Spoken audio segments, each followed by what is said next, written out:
सीताहरण।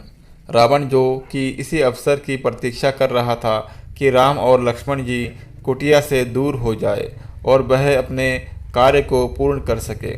वह माता सीता का हरण करने के लिए कुटिया के पास पहुंच गया, परंतु जैसे ही उसने कुटिया में प्रवेश करना चाहा, लक्ष्मण जी द्वारा खींची गई लक्ष्मण रेखा के कारण वह भीतर प्रवेश नहीं कर पाया। अब उसे अपनी योजना विफल होती हुई दिखाई दी, परंतु फिर उसने सोचा कि वह भीतर नहीं जा सकता, परंतु सीता तो बाहर आ सकती है। और इस योजना को सफल करने के लिए उसने एक भिक्षुक का रूप धरा। भिक्षुक रूपी रावण ने माता सीता को कुटिया से बाहर बुलाने के लिए आवाज़ लगाई, भिक्षाम देहि। माता सीता ने जब इस प्रकार की आवाज़ें सुनी तो वे कुटिया से बाहर आई और भिक्षुक रूपी रावण को भिक्षा देने लगी, परंतु वे अब भी कुटिया के भीतर ही थी और रावण उनका अपहरण नहीं कर सकता था। तब रावण ने एक और सॉन्ग रचा।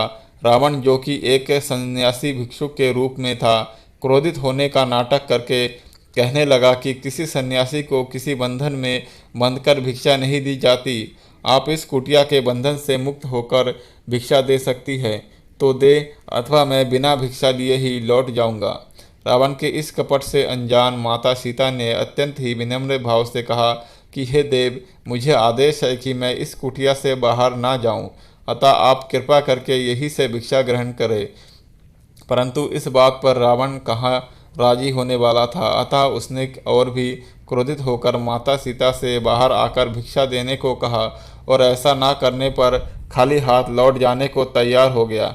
तब माता सीता ने सोचा कि एक भिक्षुक सन्यासी का इस तरह खाली हाथ लौटकर जाना ठीक नहीं और एक क्षण की ही तो बात है। ऐसा सोचकर वे लक्ष्मण रेखा से बाहर आकर भिक्षा देने को तैयार हो गई। रावण मन ही मन बड़ा प्रसन्न हुआ और जैसे ही माता सीता लक्ष्मण रेखा से बाहर आई, रावण बड़े ही शीघ्रता से अपने असली रूप में आया और उसने माता सीता का अपहरण कर लिया और उन्हें बलपूर्वक खींचता हुआ अपने पुष्पक विमान में बैठा कर लंका की ओर प्रस्थान कर गया।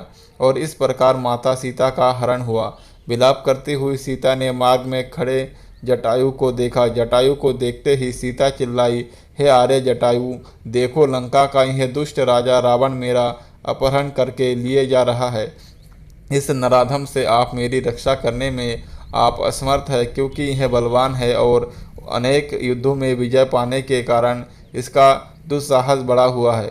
आप रावण द्वारा मेरे हर लिए जाने का यह वृत्तांत मेरे पति से तो अवश्य ही कह देना। दोस्तों, अगर वीडियो अच्छी लगी है तो वीडियो को लाइक और चैनल को सब्सक्राइब करें और ऐसे ही राम कथा सुनने के लिए हमारे चैनल पर जाए। आपको क्रमबद्ध तरीके से राम कथा की वीडियोज़ मिलेंगी।